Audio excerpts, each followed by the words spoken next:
Hello, greetings, salutations, and welcome to another Tech Talk from the NAMI San Diego Tech Cafe, brought to you, funded by the County of San Diego Health and Human Services Agency through the Mental Health Services Act. Okay, so this is going to be another Facebook-themed Tech Talk. If you've seen my previous webinar on that subject, it is mostly about setting up the Facebook options to be as private as possible and to ensure that people don't see things that you wouldn't want them to, or the wrong people don't see them, etc., etc. That one is about information going out, which you'd prefer not to cause any trouble for yourself. Today, I'm going to be talking about the information coming in from Facebook.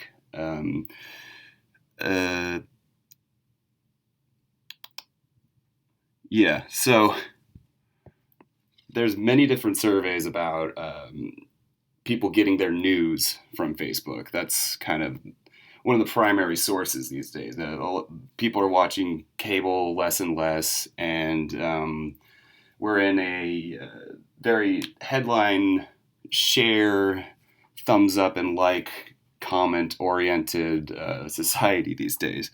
Somewhere from 44 to 62% of American adults get their news from Facebook. I'm going to keep this as apolitical as possible. This is just going to be more about just objectivity, checking sources. News doesn't necessarily mean politics. There are plenty of other ways to be led astray by people just messing around with headlines on the internet.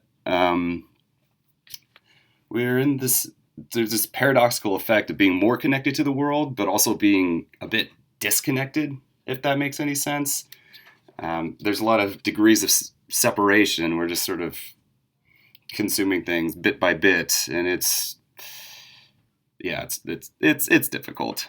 I'm not trying to make this all doomy and gloomy. The internet is a wonderful resource. It's very easy to be cynical and just say, "Oh, what are you gonna do? It's all just junk out there." But just with a healthy dose of critical thinking, just some skeptical scrutiny, and skill building.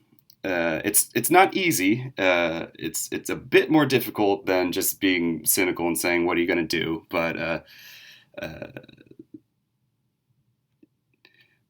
I'm hoping we can all develop some real skill and finesse to be skeptical and productive in the face of this barrage of information that's been coming at us. Facebook has gotten a bit of a bad rap lately. A lot of people are blaming the site itself, which you can make an argument for that if it's strictly share oriented. But they're trying to do a bit of damage control, and they have released 10 suggestions for spotting false headlines.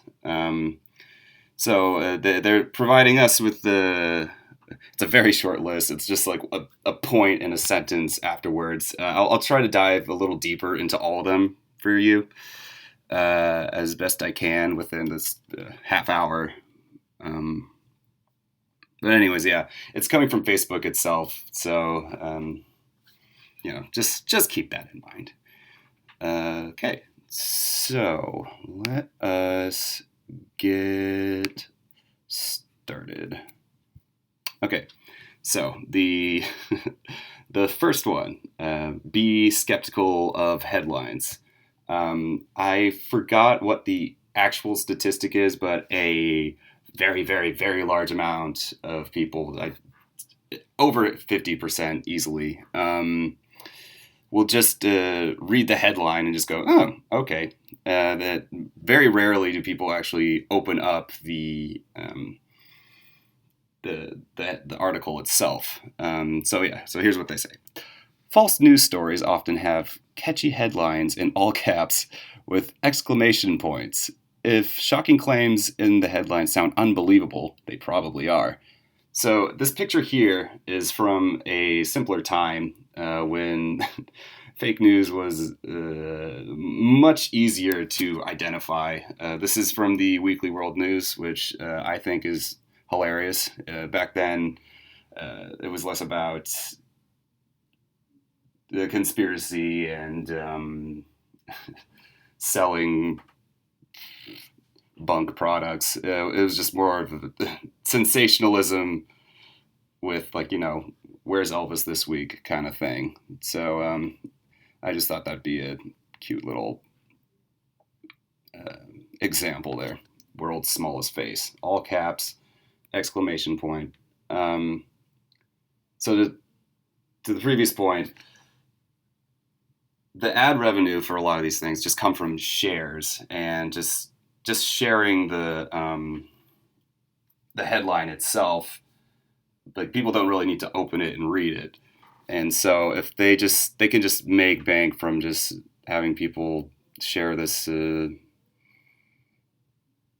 headline. So personally, I try to have the same criteria of open-mindedness. Like I want to keep things sort of like on an even playing field. It's just like this amount of evidence until I'm convinced. However, if it's something that I particularly want to believe, I'll be a bit more skeptical about it. And because if I want to believe something, it's a lot easier to believe it. And sometimes there's a good chance that someone else may want me to believe the same thing to take advantage in some way. Sometimes it's as harmless as just sharing something. Sometimes it could be, spending way too much money on something that doesn't really work, or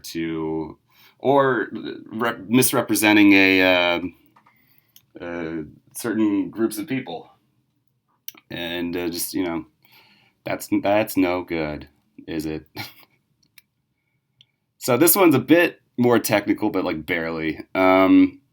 Number 2, look closely at the URL. This is just where your observational skills come into play. And I quote, "A phony or look-alike URL," which is Universal Relay Line, which just means the address up in the address bar, like, where those arrows are pointing in the picture there, may be a warning sign of false news. And a couple other things, I'll get to that. Many false news sites mimic authentic news sources by making small changes to the URL. You can go to the site and compare the URL to the established sources. Another thing to keep in mind, like, I don't know, instead of NBC, NDC, they just use Photoshop to make a simulated news site so they can just make people believe whatever. Another thing to keep in mind is, especially when, like this picture here, entering credit card information or something like that, double check the URL. Same with Facebook. Facebook is the only website that should be asking for your Facebook password. Same with PayPal. I've actually come across, when I was trying to get some like freelance writing jobs, on Craigslist. I know. They wanted me to provide them with my PayPal password, and I found that a little confusing, that they would need to log into my PayPal to utilize it and pay me. So yeah, don't worry, I did not do that, and I suggest you don't do that, something like that either. So yeah, double inspect the URL, make sure that it actually matches what it says it is, because it's an address. It can't be duplicated. It can't be, there can't be two of one place, if that makes any sense. And moving on to number 3, investigate the source. And I quote, "Ensure that the story is written by a source that you can trust with a reputation for accuracy. If the story comes off from an unfamiliar organization, check their About section to learn more. So yeah, here's a turkey. It's telling you to eat chicken. I wonder why. Yeah, reputation for accuracy. That's a tough one. Yes, if you should definitely check the About section of an unfamiliar organization. If there's some sort of article that's saying that eating chicken is super healthy and great for the environment, and just has all these benefits, like kind of like the coconut oil phase that a lot of people are in. Um, I'm just kidding. I don't know. I don't know. Coconut oil is pretty nice. Um, yeah, double check to see if who they are and what they're about. I mean, in this cartoon, obviously, it's kind of absurd. There's no turkey that's making websites endorsing the consumption of chicken, but you kind of understand what I mean. Of course, a turkey would prefer that we eat chicken, and will just say whatever to convince us that turkey is the way to go, as opposed to chicken. Um, and checking the About section, uh, that's important as well. That can also lead to seeing who's running the website. They just might be trying to sell something.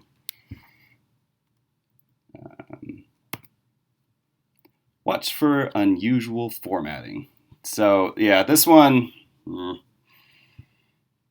I mean, yeah, I guess they got a point. Anyways, and I quote: "Many false news sites have misspellings or awkward layouts. Read carefully if you see these signs." Yeah, so if it's a jumbled up mess, just sort of a haphazard layout, I know it might be a little pretentious to care so much about aesthetics like that, and it should just be about the facts. But if there's a site that can't even care to set up their layout in a cohesive manner, if they can't even get the formatting right, if they're not going to even bother with that, I think you're in the clear to assume that they might not really care about checking their sources and doing their own research as well. It just sort of demonstrates that kind of laziness. It's not always concentrated in one area. And this I don't know about this site. I just found really really really bad looking layout. I don't think that's a news site. I don't know. I just wanted to show you just what really bad formatting looks like. Don't bother straining your eyes to see what it means. I think it has something to do with selling cars. I'm not really sure. Let me see here. Okay.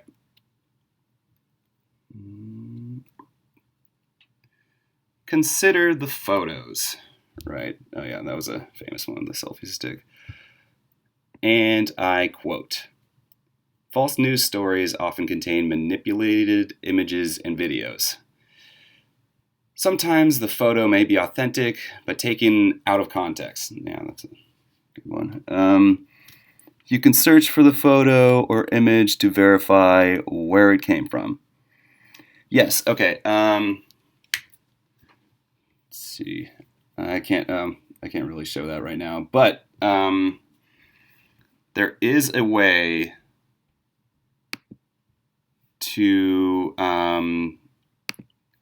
what's it called? A reverse image search, I believe is the term. And you can right click on an image and something along the lines of Google sources or something like that. There will be an option to search where that image came from, and it'll show up in a bunch of different places like that. So that's one way to investigate. I am not an expert on Photoshop. I can't. I don't know any of the real methods for uh, docking up photos and stuff like that. Um, but we humans are pretty perceptive. Normally, we can tell when something is a bit off when we inspect a bit.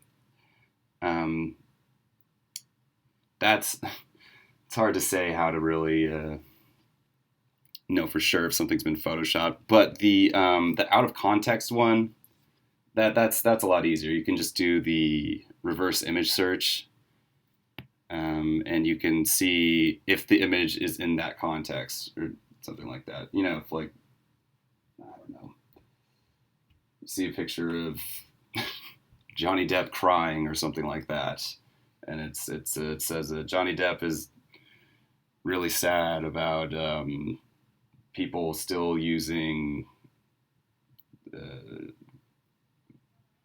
weed killers or pesticides, and then you can do a reverse image search of that, and then see the original context of where that the picture of Johnny Depp sobbing up is coming from, and it may be from some context that has absolutely nothing to do with him bemoaning poisoned weeds, you know.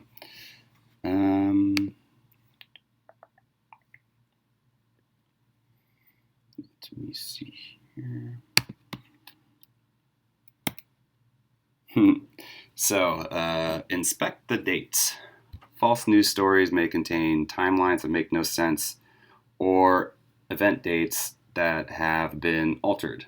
Yeah, that one takes a bit of extra research. That's really diving in a bit more if you're trying to line up the dates and see if things are correct that way. You can see if something's anachronistic. That's a bit easier to do with the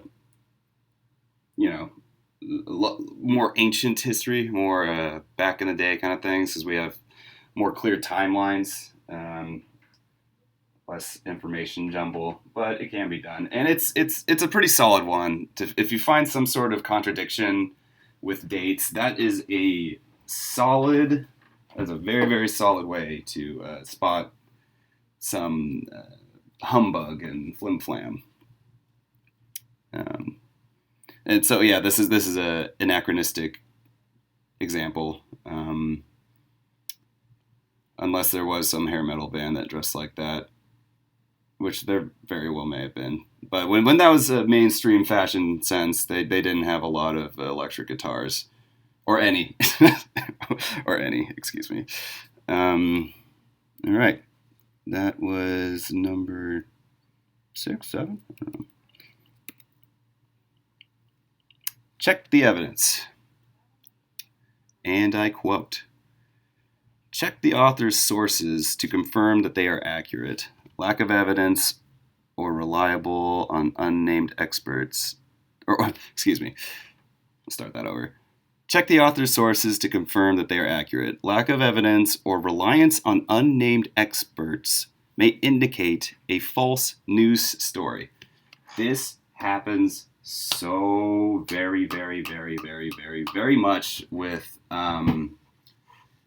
scientific articles. Oftentimes, okay, so science is a wonderful method of investigation that has brought us to where we are today, for better or for worse. In our understanding of the physical world and our behavior, it's a great method of investigation. However, it's a method, and you can't just say according to science about something. Science says this. That's not quite how it works, and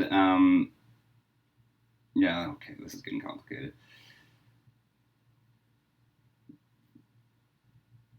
Anecdotal evidence doesn't quite count.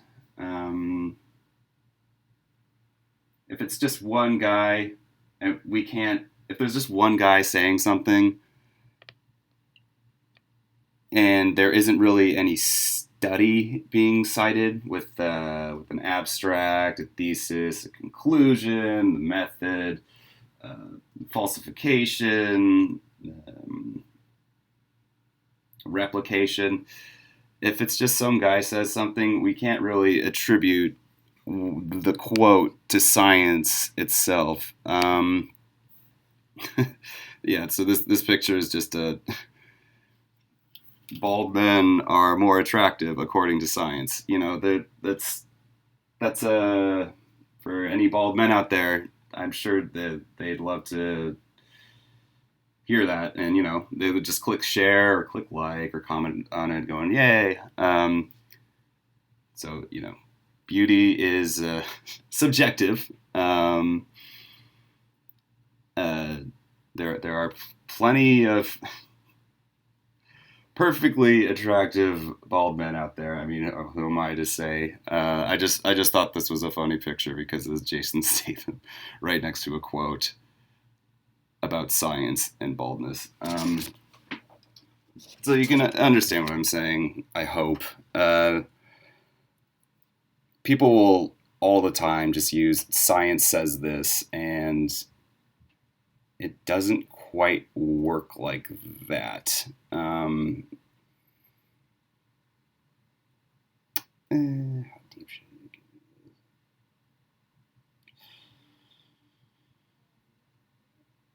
Yeah, you know, just be skeptical, be open minded. Right. Okay. I think this is number 9 or 8. Yeah. Okay. Look at other reports. And Facebook says, quote, if no other news story is reporting the same story, it may indicate that the story is false. If the story is reported by multiple sources you trust, it's more likely to be true. So there's nothing wrong with being skeptical of the mainstream sources. In fact, I highly encourage that.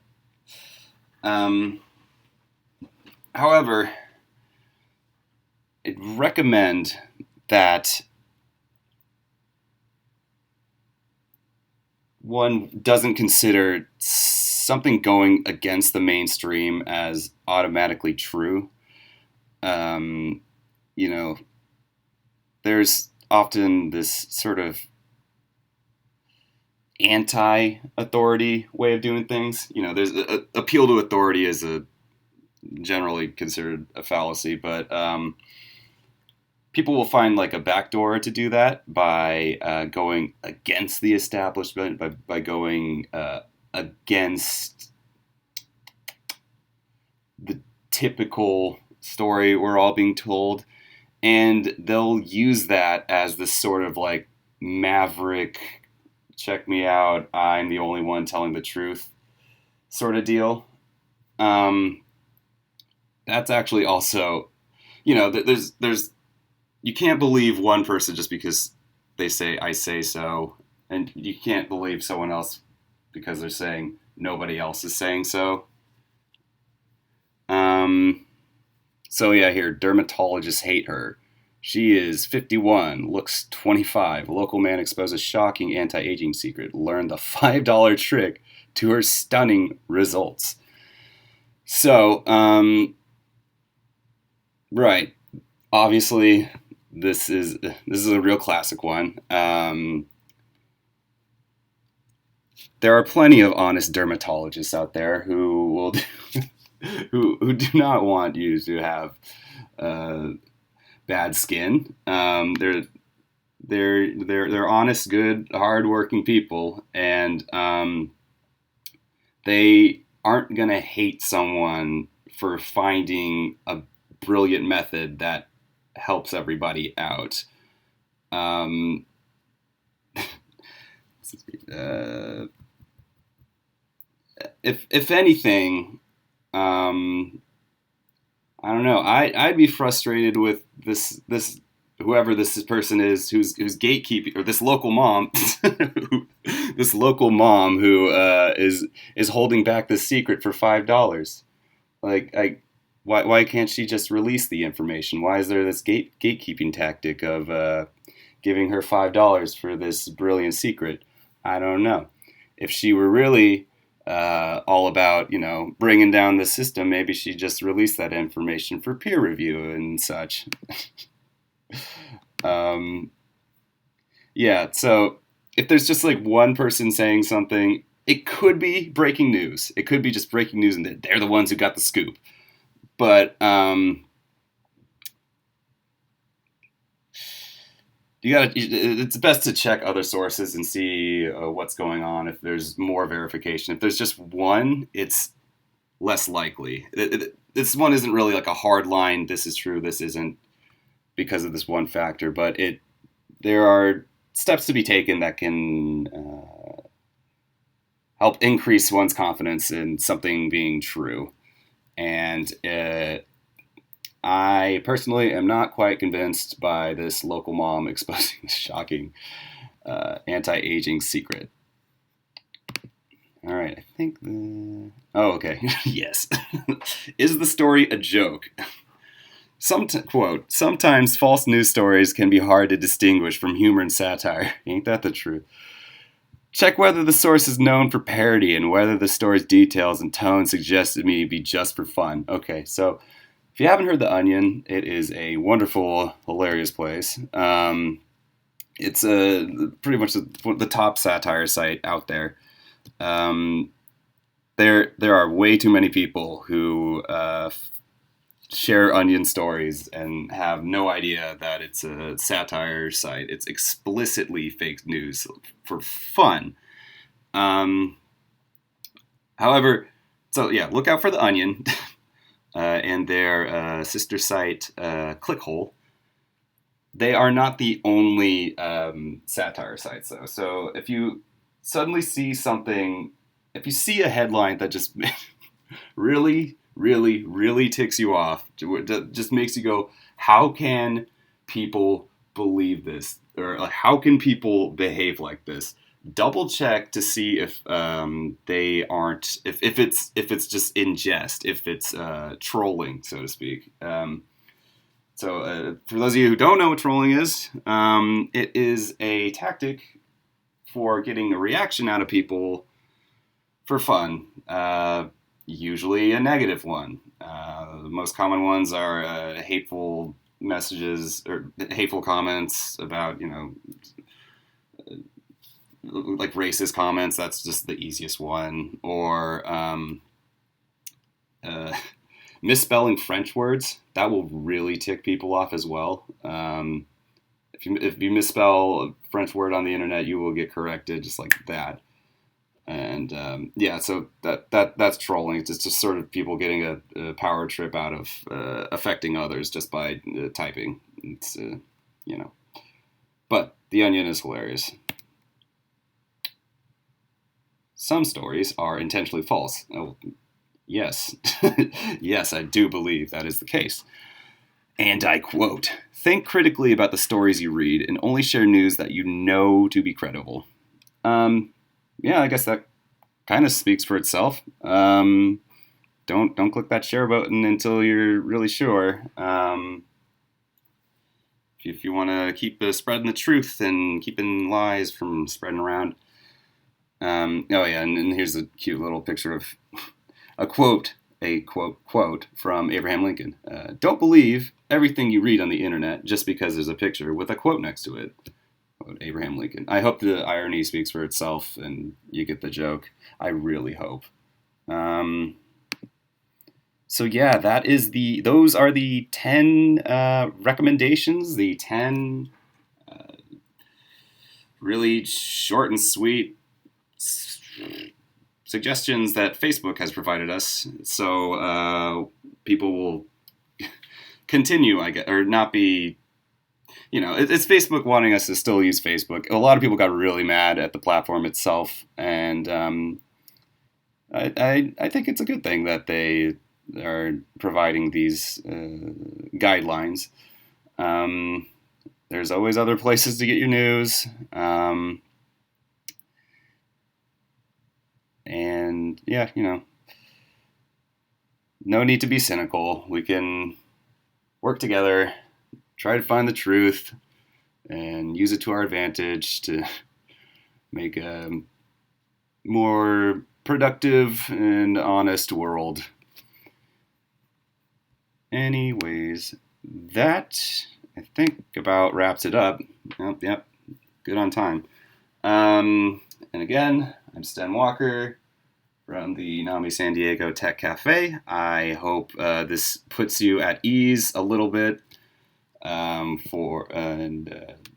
equips you with what you need to take care of what kind of information you receive and react upon. And continue to use the internet as a resource and not just dismiss everything outright. At the same time, with a healthy dose of skepticism.